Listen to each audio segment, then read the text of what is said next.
सुप्रभात। आज का एक और नया दिन परमेश्वर ने हमारे जीवन में दे दिया है, तो क्यों ना इस दिन को हम लोग बड़े आनंद के साथ परमेश्वर की उपस्थिति में आकर हम अपने आध्यात्मिक चिंतन को जारी रखते हुए हम आरंभ करें।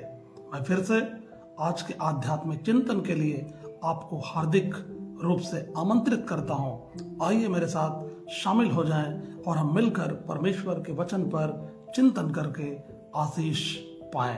प्रार्थना करें। प्रेमी परमेश्वर पिता, हम आपको धन्यवाद देते हैं। आज का नया दिन आपने हमारे जीवन में दे दिया, ताकि आज के दिन की शुरुआत भी हम आपके वचन पर मनन करते हुए कर सकें, चिंतन करते हुए कर सकें। पिता, हमसे बातें करें ताकि हमारा जीवन आपको भाने वाला हो। सहायता कर। त्रिएक परमेश्वर पिता, पुत्र, पवित्र आत्मा के नाम से मांगते हैं, आमीन। मेरे प्रियो, आखिर में फाइनली परमेश्वर ने नूह को जो 7 दिन का जो ग्रेस जो पीरियड जो दिया था, जिसमें परमेश्वर ने नूह को बताया था 7वां अध्याय और उसके पद 4 में परमेश्वर ने कहा था, क्योंकि अब 7 दिन और बीतने पर मैं पृथ्वी पर 40 दिन और 40 रात तक जल बरसाता रहूंगा। राइट, 7 दिन का समय दिया। जब परमेश्वर की आज्ञा के अनुसार नूह ने सारी तैयारियां कर ली कि अब पृथ्वी पर जल प्रलय होने वाला है, क्योंकि परमेश्वर की आज्ञा है, क्योंकि परमेश्वर ही है जिसने आज्ञा दी है और वो पूरे धरती को, सारी मानव जाति को, सारे पशुओं को, वो पूरे पृथ्वी पर से वो जल प्रलय के द्वारा नाश करने वाला है। ये जानकारी परमेश्वर ने नूह को दी थी और नूह को आज्ञा दी थी कि नूह जो है परमेश्वर के उस आज्ञा के अनुसार एक जहाज बनाए। और नूह ने बहुत परिश्रम किया होगा अपने परिवार के साथ मिलकर, उनके बेटों और उनकी पत्नी और उसकी बहुओं ने, सब ने मिलकर जहाज बनाया। गोपेर की लकड़ी काटी, राल लगाया होगा, इस बात को विश्वास करते हुए कि आज्ञा परमेश्वर से मिली है और परमेश्वर ही है जो इस पूरे धरती को जल प्रलय के द्वारा वो नाश करने वाला है। लोगों ने पूछा होगा कि नूह, आखिर तू कर क्या रहा है? या आखिर इतना बड़ा जहाज बनाने के लिए तुझे किसने चिता दिया?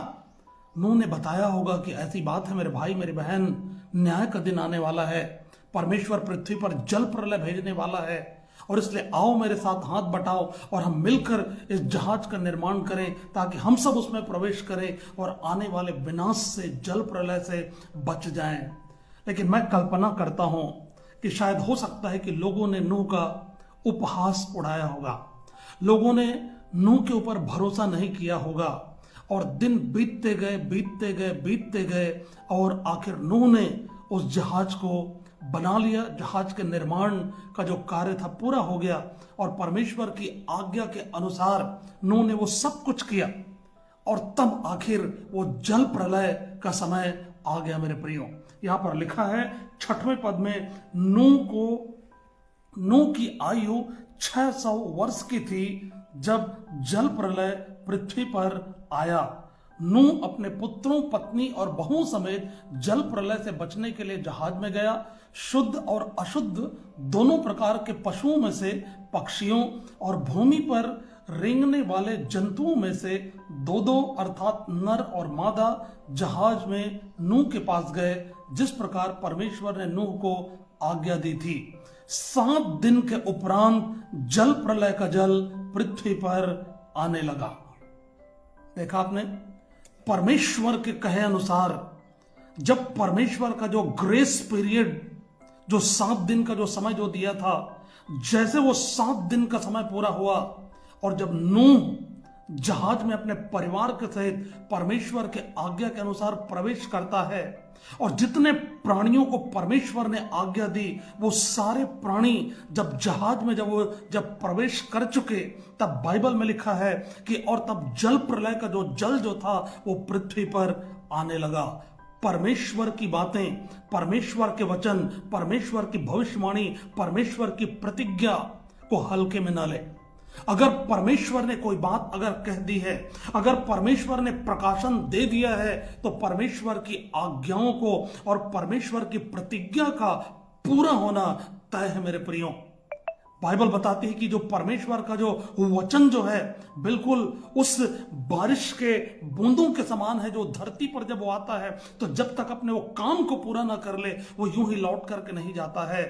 परमेश्वर के वचन में जो चीजें आ गई, अगर परमेश्वर ने बोल दिया तो परमेश्वर उसको अपने समय से पूरा करता है। और नूह के जमाने में भी बिल्कुल ऐसा ही हुआ।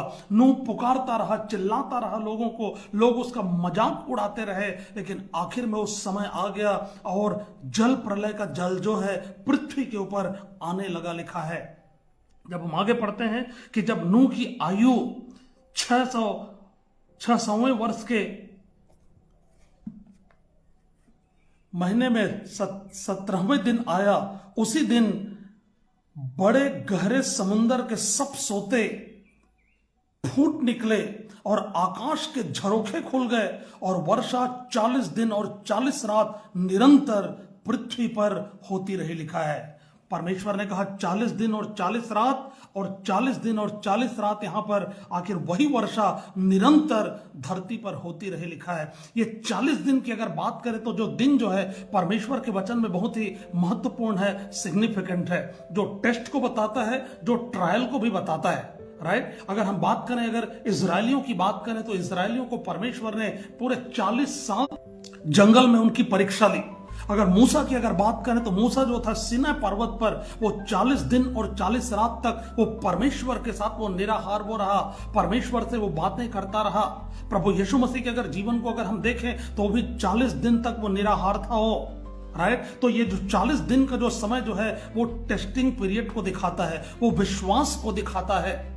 तो यहां पर जो 40 दिन और 40 रात पूरी बारिश जो होती रही, और उस बारिश के जल से हम लोग जानते हैं कि पूरा जहाज जो है धीरे धीरे धीरे धीरे ऊपर उठने लगा, पूरे पहाड़ डूब गए, पूरे पेड़ डूब गए, और जितने प्राणी थे वे सब के सब नाश हो गए। लिखा है, लेकिन नाश होने से पहले मेरे प्रियो एक और महत्वपूर्ण चीज पर मैं आपके और मेरे ध्यान को मैं लाना चाहता हूं, जहां पर ऐसा लिखा है 16 पद में, और जो गए वे परमेश्वर की आज्ञा के अनुसार सब जाति के प्राणियों में से नर और मादा जहाज में गए, तब यहोवा ने जहाज का द्वार बंद कर दिया। लिखा है, यह नूह के हाथ में नहीं था कि नूह जब चाहे तब परमेश्वर तब वो जहाज के द्वार को बंद करे। नूह को परमेश्वर ने आज्ञा दी थी कि नूह जहाज बनाए, और जैसा परमेश्वर ने आज्ञा दी थी नूह ने वैसा जहाज बनाया, और नूह पुकारता रहा, लोगों को बताता रहा उस आने वाले न्याय के विषय में, जल प्रलय के विषय में। लेकिन आखिरी घड़ी तक लोगों ने ध्यान नहीं दिया, और आखिर में वो जल प्रलय आ गया, और बाइबल बताती है कि परमेश्वर ने उस जहाज के द्वार को बंद कर दिया। इससे एक बात हम लोग सीख सकते हैं, परमेश्वर के सेवकों के ऊपर, दासों के ऊपर वो जिम्मेदारी नहीं है, वो अधिकार नहीं है कि वो किसी को डिस्क्वालीफाई करे। ठीक है, कि तुम स्वर्ग में जाओगे कि तुम नरक में जाओगे, ये परमेश्वर के सेवकों का काम नहीं है, ये काम परमेश्वर का है। परमेश्वर का जब समय आएगा, परमेश्वर अपने आप वो डिस्क्वालीफाई कर देगा लोगों को, और यहां पर द्वार बंद कर दिया गया। और मैं कल्पना करता हूं कि जब द्वार बंद कर दिया गया और जब बारिश जब आई होगी, क्योंकि ये पहली बार थी कि ऊपर से बारिश लोगों ने देखी थी, क्योंकि अब तक धरती पर ऊपर से बारिश नहीं हुई थी, इसलिए लोगों को मजाक लगता था कि नूह की बातें, ऐसा लोग सोचते होंगे कि नूह बुढ़ा हो गया, 60 साल का हो गया। एक कहावत है ना कि लोग सठिया जाते हैं, शायद इसका दिमाग फिर गया है, इसलिए वो बड़ा जहाज उसने बनाना शुरू कर दिया है, और लोगों ने मजाक उड़ाया होगा। लेकिन जब जल प्रलय जब आने लगा, जब बारिश ऊपर से और नीचे से जब सोते फूट निकले, तब लोगों को याद आया होगा, और लोगों ने जाकर नूह के उस जहाज के दरवाजे को खटखटाया होगा कि नूह दरवाजा खोल, दरवाजा खोल। लेकिन नूह के पास वो अधिकार नहीं था कि नूह दरवाजा खोल सके, क्योंकि नूह ने दरवाजा बंद नहीं किया, वो दरवाजा जो था परमेश्वर ने बंद कर दिया था। क्या आप इस न्याय की गंभीरता को क्या आप समझते हैं? त्रिएक परमेश्वर पिता, पुत्र और पवित्र आत्मा, जब इस धरती पर आया, प्रभु यीशु मसीह इस धरती पर आए, तो प्रभु यीशु मसीह भी उसी नूह के जमाने के न्याय को, जो जल प्रलय के रूप में मनुष्यों के बीच में आया था, उसने आज के वर्तमान पीढ़ी के लिए, लोगों के लिए, आपके और मेरे लिए चेतावनी देने के लिए उसने नूह के जीवन के समय की उस घटना को, मेरे प्रियो, उसने दोहराया है। क्या आप उसको सुनना चाहते हैं? मेरे साथ निकालिए 17 अध्याय लूका रचित सुसमाचार, जिसमें मैं 25 पद से मैं पढ़ूंगा। यहां पर ऐसा लिखा है, लूका रचित सुसमाचार अध्याय 17 पद 25 से। परंतु पहले अवश्य है कि वह बहुत दुख उठाए और इस युग के लोग उसे तुच्छ ठहराएं। प्रभु यीशु मसीह के विषय में लिखा है, जैसा नूह के दिनों में हुआ था। सुनिएगा ध्यानपूर्वक, ये प्रभु यीशु मसीह का वचन है। जैसा नूह के दिनों में हुआ था वैसा ही मनुष्य के पुत्र के दिनों में भी होगा। जिस दिन तक नूह जहाज में पर न चढ़ा उस दिन तक लोग खाते पीते थे, उनमें विवाह होते थे। तब जल प्रलय ने आकर उन सबको नष्ट कर दिया। और जैसा लूत के दिनों में हुआ था कि लोग खाते पीते थे, लेन देन करते थे और पेड़ लगाते थे और घर बनाते थे, परंतु जिस दिन नूह सदोम से निकला उस दिन आग और गंधक आकाश से बरसी और सबको नष्ट कर दिया। मनुष्य के पुत्र के प्रकट होने के दिन भी ऐसा ही होगा। मेरे प्रियो, नूह के दिन में भी बिल्कुल वैसे ही थे, और आज जिस युग में आप और मैं जी रहे हैं बिल्कुल ऐसा ही तो है। आज भी लोग खा पी रहे हैं, आज आनंद कर रहे हैं।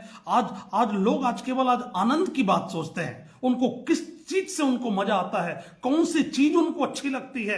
कई बार तो ऐसा वो भूल भी जाते हैं कि वो धरती से वो मरने वाले हैं। उनको ऐसा लगता है कि शायद जीवन भर वो जीते रहेंगे। ये ख्याल भी लोग भूल जाते हैं, इस सच्चाई को भूल जाते हैं। लेकिन बाइबल बताती इब्रानियों की पत्री 9 अध्याय उसके 27 पद में कि जैसा कि मनुष्य के लिए एक बार मरना और फिर न्याय का होना नियुक्त किया गया है, तो मौत तो आएगी, न्याय तो आएगा, वो दिन तो आएगा। लेकिन इससे पहले कि वो भयानक दिन आ जाए, आज भी वो द्वार खुला हुआ है।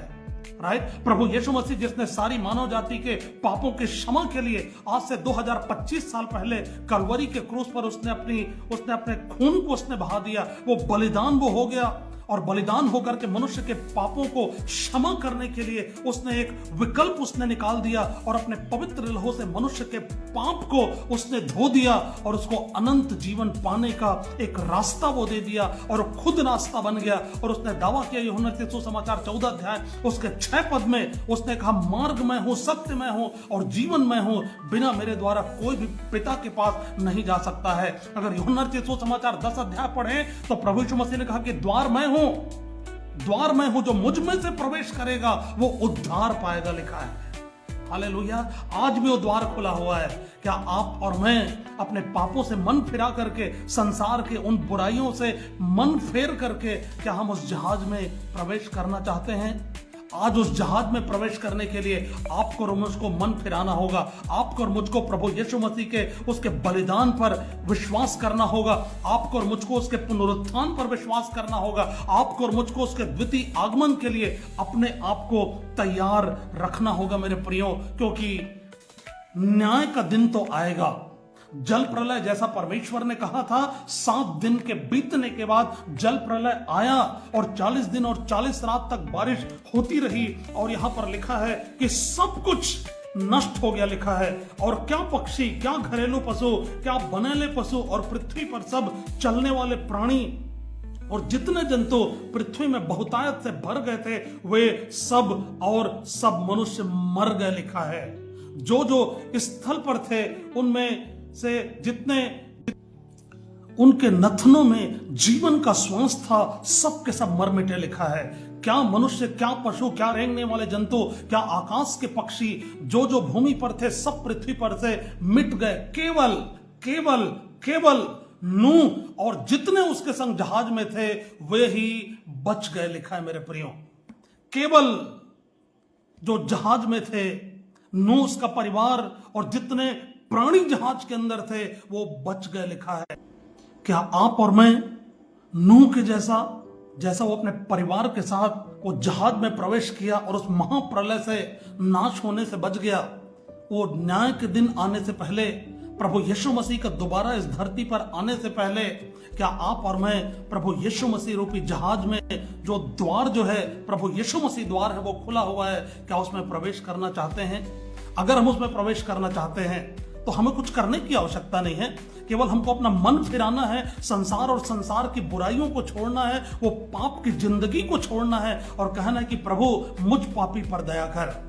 हम कहें कि हे प्रभु, हे परमेश्वर के पुत्र प्रभु यीशु मसीह, मुझ पापी पर दया कर। और प्रभु हम पर दया करता है और अपने लहू से हमारे पापों को वो शुद्ध करता है और हमको उस अनंत जीवन में प्रवेश करने का वो प्रतिज्ञा वो देता है, क्योंकि लिखा है कि उसने अपना इकलौता पुत्र दे दिया ताकि जो कोई उस पर विश्वास करे वो कभी नाश ना होगा परंतु अनंत जीवन पाएगा। चुनाव आपका और मेरा है। क्या आप और मैं नूह के जमाने के लोगों के जैसा संसार में केवल मस्त रहना चाहते हैं? क्या संसार के अभिलाषाओं में जीना चाहते हैं? अगर ऐसा है तो हम सावधान हो।